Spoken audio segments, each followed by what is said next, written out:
और जिनके लिए मैं ये कहता हूँ और पूरे भारत के तमाम जलसों में बोलता हूँ, तमाम सूबों में, कि कैसे कैसे ये मुसलमान नजर आते हैं।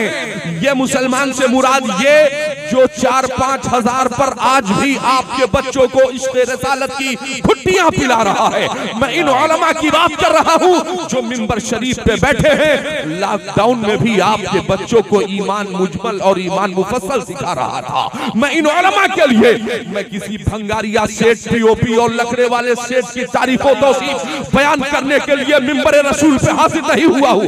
मैं आज मिंबर रसूल पे हाजिर हुआ हूँ तो इस मिजाजे रजा के साथ करूँ मदहे अहले दौल रजा, पड़े इस बला में मेरी बला, मैं गदा हूँ अपने करीम का, मेरा दीन पा रहे ना नहीं। नारे तकबीर, नारे रिसालत, ताजदारे सदाकत कॉन्फ्रेंस, मसलके आला हजरत। इस मिजाज के साथ यार 10 साल तक, 10 साल तक, अब सोचिए, मैंने किसी का नाम नहीं लिया, मगर ये मेंटलिटी और ये सोच डेवलप करने वालों कि बेटा आलिम होगा तो गरीब होगा, बेटा हाफिज होगा तो गरीब होगा। और अगर वो लोग भी यहां बैठे हों जिन्हें हुफ्फाज़े किराम और कुर्राए एज़ाम जिनकी आंखों में गड़ते हैं, मैंने ऐसे ऐसे बड़े बड़े मुनाफिकों और बेईमानों को अपने इस छोटी सी उम्र में माथे की निगाहों से देखा। हाफिज जी की क्या जरूरत भैया, अच्छा तरावी पढ़ा रहे हैं तो ठीक है, 8-9 हजार इकट्ठा करके किसी हिसाब से हाफिज जी को दे दिया जाए। मैं पूछना चाहता हूं आपसे कि हुफ्फाज़े किराम, कुर्राए एज़ाम, उलमाए इस्लाम के खिलाफ जुबान दराजियां करने वालों, खुदा की कसम तुम्हारी दहलीज पे खड़े होकर कभी हमने दौलत का सवाल नहीं किया, हमने कभी सरमाए का सवाल नहीं किया, इसलिए कि हमें पता है हुसूले रिज़्क़ के खातिर ज़मीन मत बेचो, वो पत्थरों में भी कीड़ों को पाल देता है। खुदा की कसम, जो खुदा समंदरों के किनारे, दरियाओं और झील के किनारे जो कीड़े मकोड़ों को रोजियां पहुंचाने पर कादिर है, वो हम गुलामाने मुस्तफा को रोजियां जरूर पहुंचाएगा। अब सुनो ये शेर मेरा, कैसे कैसे ये मुसलमान नजर आते हैं, मैले कपड़ों में भी ईशान नजर आते हैं, और तुम अमीरी में भी फकीरों की तरह लगते हो। हम चटाई पे भी सुल्तान नजर आते हैं, अमीरी में भी फकीरों की तरह लगते हो, हम चटाई पे भी सुल्तान नजर आते हैं। वजह सुनिए, वजह सुनिए, वजह क्या है? आप अगर आपको ये लगता है, रख दो मेरे भाई, ऐसे ही हमारी रोजियों का 1 नंबर का फिल्टर पैसा ऐसे ही मिंबरों पे आ जाता है, हमें मांगने की जरूरत नहीं पड़ती, इसलिए कि हम जब भी मिंबर रसूल पे खड़े होते हैं तो किसी सेठिया की तारीफ के लिए नहीं, इमाम अहमद रजा खान के इस शेर के साथ सरवर कहूं कि मालिको मौला कहूं तुझे, बागे खलील का गुले ज़ेबा कहूं तुझे, तेरे तो वस्फ़ तनाही से है बरी, हैरान हूँ मेरे शाह में क्या क्या कहूँ, क्या क्या कहूँ तुझे, हैरान हूँ मेरे शाह में क्या क्या कहूँ तुझे। सुनो, इसी रमजानुल मुबारक में हुफ्फाज़ो कुर्रा के खिलाफ जुबान दराजियां करने वालों, आओ मैं तुमसे पूछता हूँ, आज मेरा सवाल कौम के डॉक्टर साहिबान से भी है, प्रोफेसर साहिबान से भी है, ताजिर साहिबान से भी है, वकला से भी है, आज तमाम पढ़े लिखे अफराद से अरबाब फारूकी सवाल करना चाहता है। मियां एक बात तो बताओ, अलीगढ़ मुस्लिम यूनिवर्सिटी हो या जामिया मिल्लिया इस्लामिया, वो तमाम कॉलेजेस हो या पीजी कॉलेज हो, मिलाओ प्राथमिक विद्यालय से लेकर और डिग्री कॉलेज तक के तमाम डिग्री कॉलेजेस को चैलेंज करता है अरबाब फारूकी।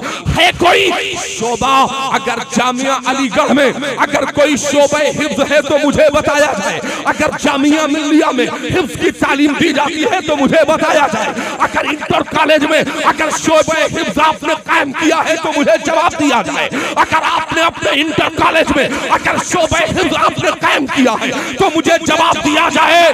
सुनो, कुरान की हिफाजत करने के लिए डॉक्टर साहिबान न निकल सके, प्रोफेसर साहिबान न निकल सके, ताजिर साहिबान न निकल सके, हमने तो ऐसे लोगों को देखा जिन्होंने कहा दारुल उलूम चलाने की जरूरत नहीं, मकातिबे इस्लामिया चलाने की जरूरत नहीं, हमने कहा फिर बेईमानों, यहाँ से लेकर खाने काबा तक, खाने काबा से लेकर बैतुल मुक़द्दस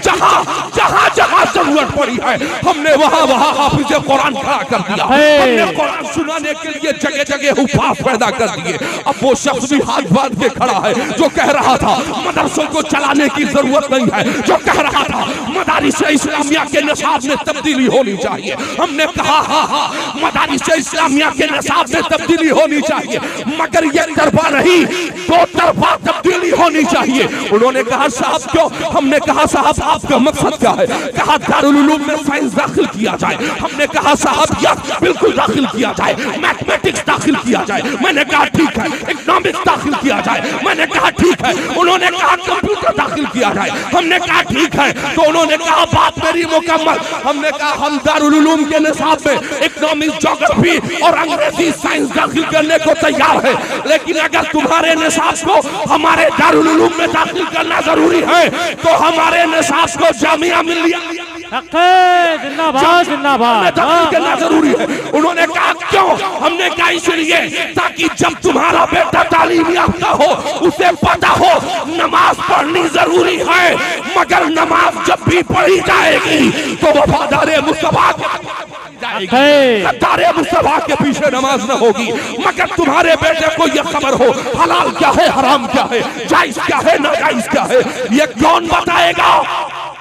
वालिदैन के ताल्लुक से कुरान में क्या है कौन बताएगा?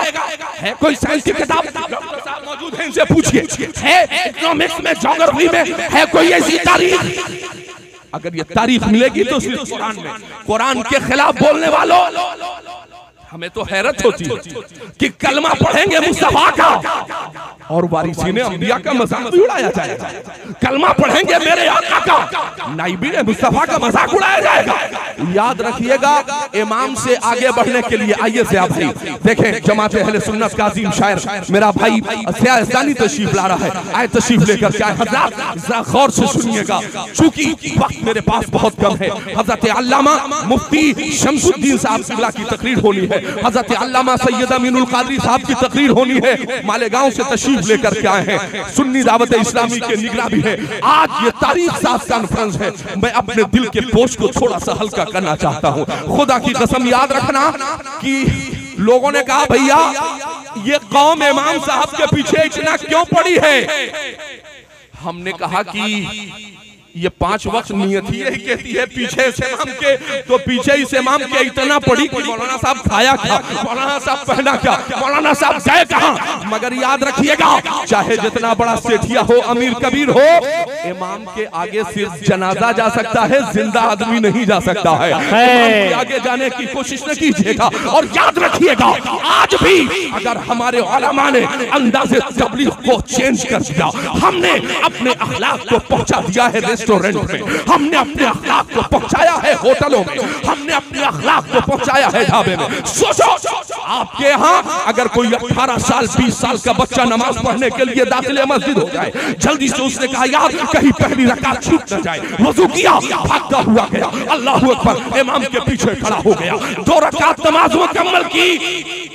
अभी वो तशहुद पढ़ रहा था कि उसके जेब से मल्टीमीडिया का दौर है यार, मोबाइल का दौर है, उसके जेब से मोबाइल की आवाज आ गई। उसने मोबाइल साइलेंट करना मुनासिब, वो भूल गया साइलेंट करना, उसके दिमाग से बात उतर गई, मोबाइल बच गया। 2 रकात नमाज हुई, इमाम साहब ने 2 रकात नमाज और मुकम्मल की। मगर जब मस्जिद में चच्चा लोगों ने सलाम फेरा, बाबा लोगों ने तो यूं बड़ी बड़ी आंखें निकाल के उसकी तरफ देखा, किसका मोबाइल बज रहा था? यार यही क्या कम है कि आपका बेटा मस्जिद में आया है। यार अगर गलती से जानबूझ के मुस्तफा का गुलाम ये काम नहीं कर सकता, बात अगर जहन से उतर ही गई थी साहब, तो आप जरा सोचिए क्या कहा, इतना बदतमीज कौन था जिसका मोबाइल बजा? बस ये दिल टूटा हुआ नौजवान ये होटल निकला और मोटरसाइकिल पे बैठ के चौराहे पे पहुंच गया, बस्ती के रेस्टोरेंट में पहुंचा। और पहुंचने के बाद टेंशन था कि यार आज चच्चा लोगों ने मस्जिद ही में जलील कर दिया, जानबूझ के मोबाइल न बजाया हमने, यार बच गया था। मगर रेस्टोरेंट पे पहुंचा, कांपते हाथों से एक गिलास, कांच का गिलास ठंडा पानी वेटर ने ला के रखा और लाने के बाद पूछा सर और क्या चाहिए? अभी गुफ्तगू चल ही रही थी कि कांच का गिलास हाथ से छूटा और जमीन पे गिरा, चकनाचूर हो गया। अरे वेटर तो वेटर, होटल का मैनेजमेंट देखने वाला मैनेजर दौड़ के आया। कोई बात नहीं सर, अरे सर कोई बात नहीं, गिलास ही तो टूटा, अबे जल्दी से हटाओ, देखिए सर थोड़ा पैर उधर कर लीजिएगा, सर देखिए कोई प्रॉब्लम, दूसरा गिलास लाओ, जल्दी से पानी लेके आओ। वो नौजवान सोचने लगा, यार जो अखलाक मस्जिद में मिलना चाहिए था वो रेस्टोरेंट में दिया जा रहा है, जो अखलाक रेस्टोरेंट में मिलना चाहिए था उसे उठा के मस्जिद में पहुंचा दिया गया है। अब दिल टूट रहा है नौजवानों का। अब सोचो ईमानदारी के साथ, अगर हमारे उलमा, हमारे आइम्मा, हमारे असातिज़े किराम ने अंदाज़े तबलीग अगर बदल दी, शायद हमने पैगंबर इस्लाम के कानून को ज़मीन पर जमाने वालों को बताया नहीं, पैगंबर इस्लाम की तारीख को हमने जमाने के सामने पेश नहीं किया।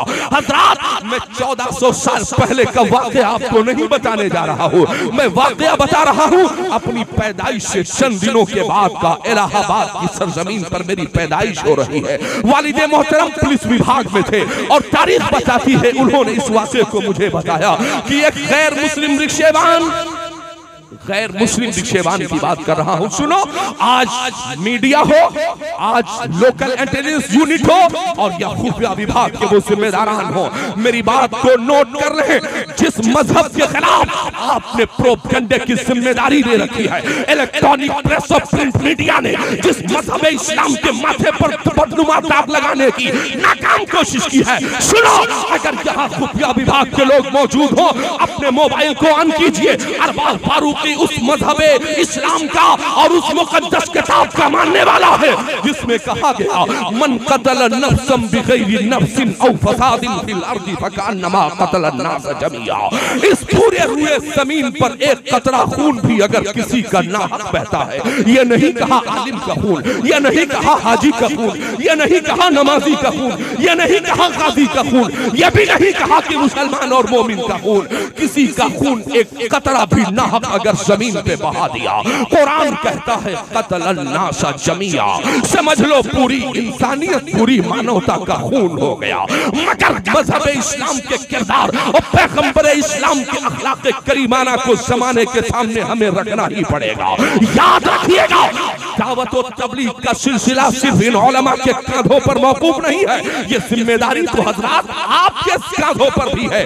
आपने कौन सा काम अंजाम दिया? शादी की है आपने तो मजहब इस्लाम का मजाक बनाया है आपने। मेरे मुस्तफा फरमाते हैं, जमाने की बदतरीन दावत है वो दावत, जमाने का बदतरीन दस्तरखान है वो दस्तरखान, जिसमें अमीरों को बुलाया जाता हो, गरीबों को छोड़ दिया जाता हो। ईमानदारी से बताइए, क्या चुन चुन के हमने अमीरों को अपने दस्तरखान पे नहीं बुलाया है?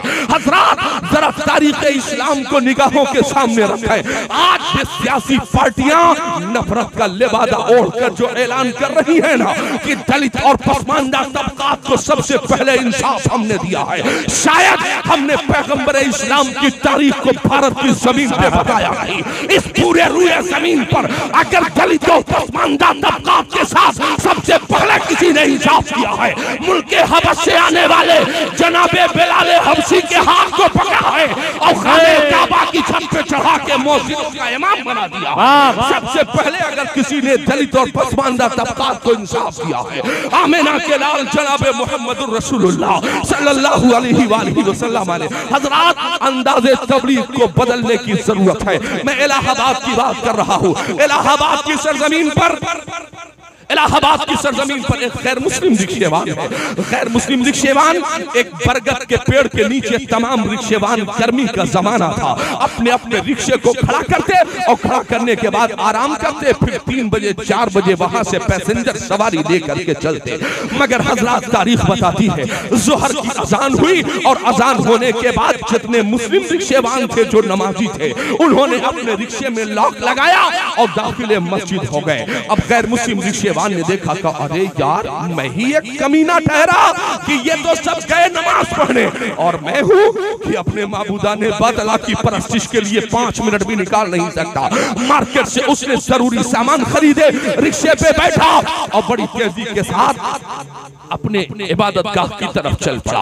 और चला तो तारीख बताती है कि कदम अंदर रखना चाहता था, अंदर से आवाज आई, ओ काले कलौटे इंसान खबरदार, मत इबादतगाह के अंदर कदम भी न रखना, ये अपवित्र हो जाएगा। यहाँ तुम्हें आने क्या लाए हो? पैसा है गले में डाल दो, प्रसाद लेके आए हो तो यहाँ ला करके रख दो, मगर अंदर तुम्हें आने की इजाजत नहीं है।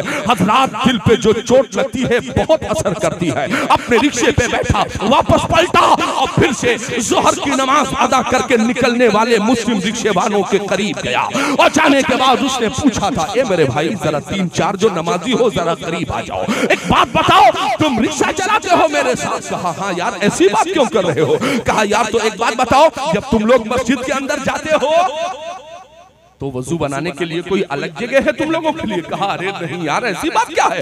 क्या एक बात बताओ, जब नमाज पढ़ने के लिए जाते हो तो अगली सफ में तुम्हें जगह दी जाती है या कोई अलग जगह है? और अगर अगली सफ में खड़े होते हो कुछ टैक्स वैक्स देना पड़ता है तो क्या?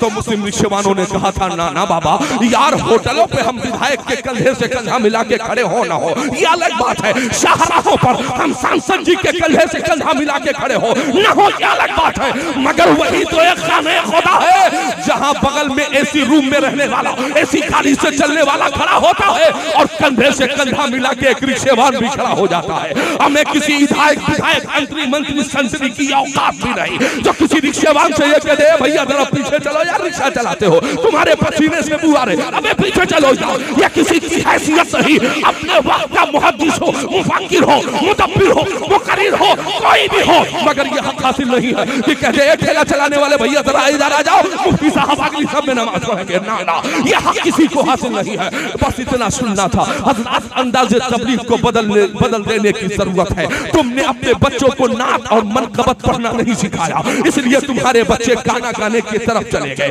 इसलिए तुम्हारे बच्चे बेहयाई और फहाशी की तरफ चले गए। नहीं, तुमने अपने घरों में इस्लामी माहौल पैदा किया। शादियां होती हैं, कल तक जमीन पर बैठकर पानी पीने वाला मुसलमान आज खड़े होकर पानी पीने को फैशन का नाम दे रहा है। कल तक जमीन पर बैठकर खाना खाने को सवाब समझने वाला मुसलमान बफर सिस्टम चल फिर के जानवरों की तरह खाना खाने को फैशन का नाम दे रहा है। कल तक अपनी बेटियों को दहलीज के अंदर रखना बाइसे फख्र समझा जाता था, आज अपनी बेटियों को छोटे कपड़े पहना के बाजारों की जीनत बना के उसे फैशन का नाम दिया जा रहा है। खुदा की कसम कलेजा फटता है। 1 महीने के अंदर 100 से ज्यादा हमारी बहनें मुर्तद हो गई हैं। अपने जिले की बात कर रहा हूँ यार, कौन है जो इसका जिम्मेदार है? काश तुमने अपनी बेटियों, अपनी माओ को, अपनी बहनों को बिठा के तुमने सैयदा फातिमा के पर्दे पे तुमने थोड़ी देर गुफ्तगू कर दी होती, सब्र सकीना बता दिया होता, पर्दे ज़ैनब के ताल्लुक से तुमने काश गुफ्तगू कर दी होती। हज़रात, तारीख का वो हसीन बाप भी निगाहों के सामने रखा है। आयते मुबाहला नाज़िल हुई, फकुल तालौ नदउ अबनाना व अबनाकुम व निसाना व निसाकुम व अनफुसना व अनफुसकुम। मुस्तफा करीम फरमाते हैं, अली कहाँ हो, फातिमा कहाँ हो, हसन कहाँ हो, हुसैन कहाँ हो? हज़रात, इस शाम से ये काफिला नूर आगे बढ़ा, आगे आगे मेरे मुस्तफा, बीच में सैयदा फातिमा है, पीछे शौहर मौलाए कायनात हैदर कर्रार है, दाईं जानिब जनाबे हसन है, बाईं जानिब जनाबे हुसैन है। कौम के नौजवानों, मेरी इस बात को नोट करके जाना। लोगों ने कहा था, ए सैयदा फातिमा, उसूल तो ये है कि शौहर आगे हो, बीवी पीछे चले, मगर बात समझ में नहीं आती कि मौलाए कायनात पीछे पीछे, आप अपने शौहर से आगे आगे। आवाज आई, ए मुझ पर एतराज करने वालों कान खोल करके सुनो, मेरे आगे अब्बा का कदम, अब्बा के कदम पर मेरा कदम, और फिर कदमे फातिमा पे मेरे शौहर का कदम, ताकि कदमे फातिमी को भी बेहिजाब न होने दिया जाए। सोचो, जिस सैयदा फातिमा ने अपने पैर के निशानात का पर्दा किया है, आज उसके कौम की बेटियां, बादियां, कनीज़ाएं अपने सर पे दुपट्टा रखना भी गवारा नहीं कर रही है। यार, जिम्मेदार कौन? जिम्मेदार हम हैं। छोटा कपड़ा पहनने पर हैरत नहीं है, उस घर से औरतें बेटियां निकल रही हैं जिसमें मर्द हैं और इस तरह के लिबास पहनाया जा रहा है फैशन के नाम पर। हजरात मेरे पास वक्त बिल्कुल नहीं है, वरना मैं बताता कि जमाना किस तेजी के साथ आपके सफों में इंतशार पैदा करने के लिए परेशान है। जदीद आलात को हर तकिए के नीचे पहुंचाकर कौम की बेटियों को बेहयाई की तहलीस पे पहुंचाने की कोशिशें की जा रही है। सोचिए, जमाने में सब कुछ महंगा हो गया। आटा खरीदने जाओ महंगा, कपड़ा खरीदने जाओ महंगा, टोपी खरीदने जाओ महंगी, माइक खरीदने जाओ महंगा, मैट बिछाने जाओ महंगा। दुनिया में सब महंगा हो गया। यहाँ तक कि कैंसर से मरीज की जो बिस्तरे मर्द पे तड़प रहा हो, दवा खरीदने जाओ, दवा महंगी हो गई। मगर सिम कार्ड सस्ता क्यों हो गया? हर 5 रुपए पे हर चौराहे पे क्यों बेचा जाने लगा? फिर 50,000 रुपया के मोबाइल को 5,000 में तुम्हारे घरों में क्यों पहुंचा दिया गया? उन्हें पता है कि तेरे नबी का फरमान था कि जब सनीमा घर घर घर में पहुंचा दिया जाए तो समझ जाओ कि हमारी कौम तबाही की तरफ जा रही है, बर्बादी की तरफ जा रही है। अब उसे कोई बचा नहीं सकता। तो आप सनीमा घर नहीं गए, सनीमा घर को मुट्ठी में कैद करके तकिए के नीचे पहुंचा दिया गया। और अगर बात यही सच है कि पर्दे पे दिखाई जाने वाली फिल्में अगर सही है, तो मैं आपसे पूछना चाहता हूं कि बेशतर फिल्मी अदाकाराओं ने तौबा करके अपने आप को दायरे इस्लाम में दाखिल क्यों कर दिया? इसलिए कि उन्हें पता है कि असल में जो अमान है, जो सुकून है, जो प्यार है, जो इज्जत है, वो सिर्फ और सिर्फ मुस्तफा जाने रहमत के दीन में है। हजरात, यही वजह है कि पूरी दुनिया ने एक मंसूबा बनाया है मजहब इस्लाम को खत्म करने के लिए, मगर सबसे ज्यादा ताकत के साथ एटमी हथियारों से लैस होकर अमेरिका कह रहा था इस्लाम को तबाह कर देंगे, मगर उसी इस्लाम में बड़ी तेजी के साथ लोग दायरे इस्लाम में दाखिल होने लगे। अब पूरी दुनिया का मीडिया पहुंचा अमेरिका में, उसने पूछा 50-60 साल से ज्यादा की उम्रों में कबूल इस्लाम करने वालों से पूरी दुनिया की मीडिया ने पूछा, ANI ने पूछा कि बताओ इस्लाम कबूल करने की वजह क्या है? क्या है वजह? तो सुनो जवाब। उन्होंने कहा हमने मजहब ईसाइयत में देखा आदमी बूढ़ा होता है इज्जत कम होती है, यहूदियत में देखा आदमी बूढ़ा होता है इज्जत कम होती है, नसरानियत में देखा आदमी बूढ़ा होता है इज्जत कम होती है, मगर इस्लाम का मुताला किया, आदमी जितना बूढ़ा होता है उतना इज्जत में इजाफा होता है। बस यही सोच के हमने कबूल इस्लाम किया है। हजरात, वक्त कम है, मैं वो इलाहाबाद का वो वाकया जो 1400 साल पहले का नहीं है उसे बयान कर दूं। उसने पूछा अच्छा तो क्या सफ में खड़े हो जाते हो साथ में? कहा हाँ। तो कहा यार अपने मौलाना साहब से चल के जरा हमारी मुलाकात भी करा दो ना। तो कहा आओ चलो चलते हैं। गए तो वो सोच रहा था कि बढ़िया जुब्बा साफा होगा, मौलाना साहब जरक लिबास में होंगे। दरवाजे की कुंडी खटखटाई, इमाम इलाहाबाद में कटरा के इमाम ने पूछा कौन? तो रिक्शे वालों ने कहा हजरत वो हम लोग हैं रिक्शा चलाने वाले हुजूर, आपकी इल्तिजा में हमारा एक साथी है आपसे मुलाकात करना चाहता है। इमाम साहब ने नाराज होकर ये नहीं कहा कि मेरे आराम करने का वक्त है, ये नहीं कहा कि खबीस यहाँ से चले जाओ, नींद में खलल वाक़ कर दिया। इमाम साहब ने कुंडी खोली, आओ बैठो, कैसे आना हुआ? गर्मी सख्त है, आओ जरा सा पानी लो, ये लो, ये मेरा बधना है, लोटा है, इसे ले लो, पानी पी लो, ये देखो यहाँ गुड़ रखा है, इसे खा करके पानी पी लो। हजरात सब ने पानी पी लिया। अब गैर मुस्लिम रिक्शेवान कहता है मौलाना साहब एक सवाल करने के लिए आया हूँ, अभी महबूदाने बातला की परस्तिश के लिए गया था, मुझे अंदर जाने की इजाजत भी न रही, मुझे धुतकार के वापस कर दिया। कहा फिर? कहा आपके पास आया हूँ हुजूरे वाला, अगर मुशर्रफ का इस्लाम हो जाऊं तो क्या कंधे से कंधा मिलाने की इजाजत होगी? क्या एक बर्तन में खाना खाने की इजाजत होगी? हुजूर क्या मुझे इज्जत नसीब होगी? क्या मुझे धुतकारा तो नहीं जाएगा? मस्जिदों में दाखिले पर पाबंदी तो नहीं होगी? तो इमाम इलाहाबाद ने कहा था नहीं नहीं, अगर शरीयत का मसला सीख लोगे तो कभी तुम इमाम बना दिए जाओगे, इमाम न रहेगा तो तुम्हें मुसल्ला इमामत पे खड़ा कर दिया जाएगा, तुमसे लिया जाएगा, तुमसे नमाज पढ़ाई जाएगी। अच्छा मौलाना साहब अगर बात यही सच है तो फिर देर न कीजिए, मुझे मुशर्रफ इस्लाम किया जाए। अंदाज़े तबलीग बदल दिया है इमाम इलाहाबाद ने। अच्छा कबूल इस्लाम हो गया, अब क्या पूछा? मौलाना साहब की जिम्मेदारी खत्म नहीं हो गई। मौलाना साहब ने कहा मौलाना भैया एक बात बताओ, तुम्हारे परिवार में कोई और भी? उसने कहा हाँ, अब्बा का इंतकाल हो गया।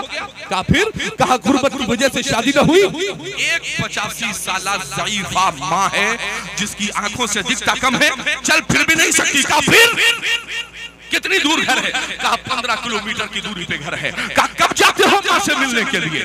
कहा हजरत एक हफ्ते में, कभी 15 दिन में खाने पीने का सामान लेके जाता हूँ, उनके सिरहाने रखता हूँ और फिर वापस चलाता हूँ। अच्छा ठीक है। अब इमाम इलाहाबाद कहते हैं कि आज के बाद 10 रुपए कम कमाना, मगर डेली अपनी वालिदा की खिदमत के लिए अपने घर पहुंच जाना। एक दिन, 2 दिन, 3 दिन, 1 हफ्ते मुसलसल बूढ़ी आंखों को जब अपने बेटे का दीदार नसीब होने लगा, मां ने कहा बेटा एक हफ्ते मेरी आंखें पथरा जाती थी तेरे दीदार के लिए, बेटा अब खाने पीने की जरूरत और हाजत तो नहीं, मगर बेटा मुसलसल 1 हफ्ते से लगातार तू आ रहा है, खैरियत तो है? तो उसने कहा मां पहले किसी और मजहब का मानने वाला था, अब मैं मजहब इस्लाम कबूल कर चुका हूँ। कहा फिर? कहा अम्मी मौलाना साहब ने कहा कि अब माँ की खिदमत 1 हफ्ते में 1 बार नहीं, अपने माँ की खिदमत तुम्हें हर रोज करनी है। 4 बजे यहाँ से जाना, कम कमाना ज्यादा कमाना, मगर माँ की खिदमत के लिए चले जाना। रात को 12 बजे थे 12, बूढ़ी लाठी को ज़ईफा ने उठाया, अपने बेटे के हाथ पे हाथ रखा, कहा बेटा उठ खड़ा हो जा, चल। कहा माँ रात 30 तारीख में कहाँ चला जाए? तो कहा बेटा मुझे रिक्शे पे बिठा ले, अज़ाने फजर से पहले पहले इमाम इलाहाबाद तक पहुंचा दे। मैं हैरत में हूँ इस बात पे कि जब 1400 साल बाद वाला इमाम इतना अच्छा है, तो 1400 साल पहले वाला इमामुल अंबिया कितना अच्छा रहा। नारे तकबीर, नारे रिसालत, ताजदारे सदाकत कॉन्फ्रेंस, मसलके आला हजरत। सुभान अल्लाह, क्या बात है हजरत। क्या कहा कि जब 1400 साल बाद वाला इमाम इतना अच्छा है, क्या बात, तो 1400 साल पहले वाला इमामुल अंबिया भी इतना शफीक रहा होगा और कबूल इस्लाम किया है उस बूढ़ी औरत ने। हमारा किरदार होटलों पर देखकर बैठने वाला गैर मुस्लिम जो मजाक उड़ा रहा है, हमें हालत तो तुम्हारी यहाँ तक पहुंची कि तुम्हारी बहनों बेटियों को इज्जत सुकून के साथ गुजारने की इजाजत भी नहीं दी जा रही है। अगर होशियार हो तो समझ सकते हो मेरे भाई। कहाँ खड़े हो तुम जमाने की तरफ कहते हो कि साहब जैसा होगा देखा जाएगा, जैसा होगा नहीं। तुम तो उस कौम से ताल्लुक रखते हो, दश्त है दरिया भी न छोड़े, जुल्मात में दौड़ा दिए घोड़े। हमने कहा था खालिद इब्ने वलीद की फौज को देखकर दुश्मनों ने कहा था देवामदन देवामदन देवामदन, देव आ गए देव आ गए। यार ये कौन लोग हैं जिनके घोड़े यार दरियाओं में कूद रहे हैं? ये कौन से लोग हैं यार कि जिनके घोड़े समुद्रों में उतर रहे हैं? तुम उस कौम से ताल्लुक रखते थे, मगर तुमने अपने मजहब की तशखीस, तुमने अपने मजहब का तारुफ होटलों पे यूं कराया कि आधी चाय के लिए तुम होटल पे कसम खा लेते हो। खुदा की कसम चाय नहीं पिया, अल्लाह की कसम चाय नहीं यार, आधी चाय के लिए तुमने खुदा की कसम का इस्तेमाल कर लिया है। एक बंडल बीड़ी के लिए तुमने अल्लाह की कसम खा ली है। सोचो तुमने अपने बच्चों को इस्लामी तहजीब और तमद्दुन से कहां आशना किया है यार। तुमने तो अपने घरों में अपने बच्चों की तालीम और तरबियत का इतना भी इंतजाम नहीं किया। उम्मत मुस्लिमा जो तमाम फिरकों तमाम जमातों में बटी हुई थी, आज यहाँ तक आके खड़ी हो गई। हालात यहाँ तक आके पहुंच गए कि अभी हमें लड़ाया जा रहा था कहीं और, अब हमें लड़ाया जा रहा है कहां पता है? अब हमें लड़ाया जा रहा है आपस में खुलफाए सलासा को सामने रख करके। अब उम्मत मुस्लिमा को फिर से एक नए मसाइल का सामना करना पड़ रहा है। कोई कहता है साहब हम फला हैं, कोई कहता है साहब हम फला हैं, मगर तारीख का एक बाब आपके निगाहों के सामने रखना चाहता हूँ। तारीख का वो हसीन बाब जरा निगाहों के सामने रखा है। हजरत सैयदना अबू बकर सिद्दीक मसनद खिलाफत पर तशरीफ फरमा है। अमीरुल मोमिनीन अमीरुल मोमिनीन खलीफतुल मुस्लिमीन तशरीफ फरमा है।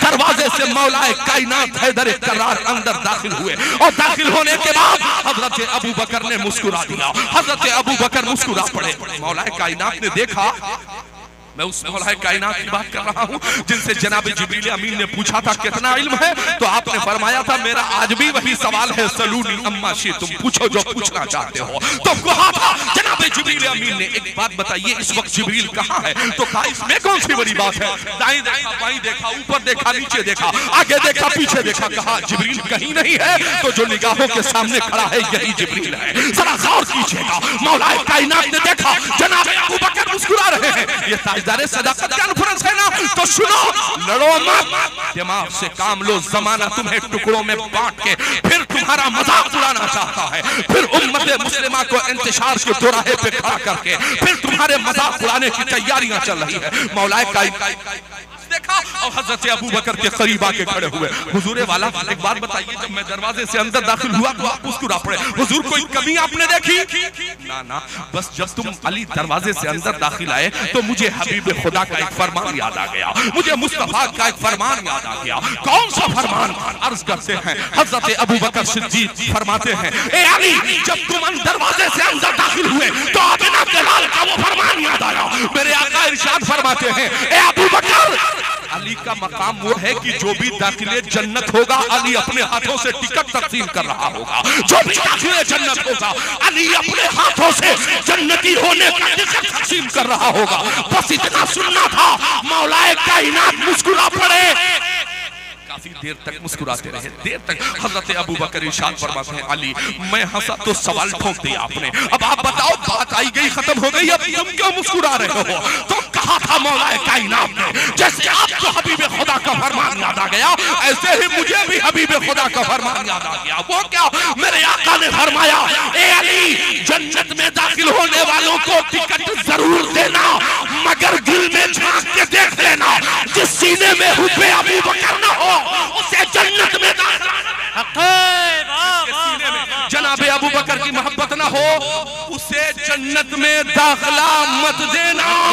अब हमें लड़ाने वाले बेईमानों, ताजदारे सदाकत कॉन्फ्रेंस में अरबाज फारूकी तुम्हें एक मिजाज दे रहा है, अगर आपके गांव करमहिया का इमाम एक जमीन बेईमानी कर ले, आप उसके पीछे नमाज पढ़ोगे? नहीं। दारू पी ले, नमाज पढ़ोगे? जवाब होगा नहीं। अगर झूठा हो इमाम, नमाज पढ़ोगे? नहीं। इमाम गासिब हो, नमाज पढ़ोगे? नहीं। इमाम फासिक हो, नमाज पढ़ोगे? नहीं। इमाम फाजिर हो, बेईमान हो, मक्कार हो, नमाज पढ़ोगे? नहीं। मगर मेरे अली का मिजाज ये बता रहा है कि पूरी जिंदगी जनाबे अबू बकर की इक्तिदा में हाथ बांध के खड़े होके दुनिया को मिजाज ये दे दिया, तो अली का इमाम होगा वो। नारे तकबीर, नारे रसालत, ताजदारे सदाकत कॉन्फ्रेंस, मसलके आला हजरत, अजमते खुलफाए राशिदीन, अजमते सहाबाए कराम। सुभान अल्लाह, सुभान अल्लाह। जो अली का इमाम, वो जमाने का इमाम। मैं अपनी तकरीर यहां खत्म करता हूं। मैं अपने मादरे इल्मी दारुल फैजुर रसूल बराऊं शरीफ के जो महीने में मैगजीन निकलता है उसमें गैर मुस्लिम हिंदू शायर ने अपनी अकीदतों का इजहार यूं किया, लड़ने वालों, अव्वल दोम सोम में सर टकरा के लड़ जाने वालों। उस गैर मुस्लिम ने लिखा कि कोई सिद्दीक सा साहिब ईमान क्या होगा? वो कह रहा है यार, जरा सोचो तो सही, कोई सिद्दीक सा साहिब ईमान क्या होगा? उमर फारूक जैसा आदिले जीशान क्या होगा? सखावत में कोई भी सानिए उस्मान क्या होगा? अली शेरे खुदा सा साहिबे मैदान क्या होगा? हमें सहाबा का ये आलम है तो फिर सुल्तान सबसे औला वो आला हमारा नबी, सबसे बाला वो आला हमारा नबी। कौन देता है देने को मुंह चाहिए, देने वाला है सच्चा हमारा नबी। हजरात, चूंकि बहुत सारे मुकर्रिरीन खुतबा शोरा मिंबर शरीफ पे तशरीफ फरमा है, यके बाद दीगरे उनकी हाजिरी भी होगी। अल्लाह ताला जो कुछ मैंने कहा है सबसे पहले मुझे फिर आप सबको अमल की तौफीक अता फरमाए।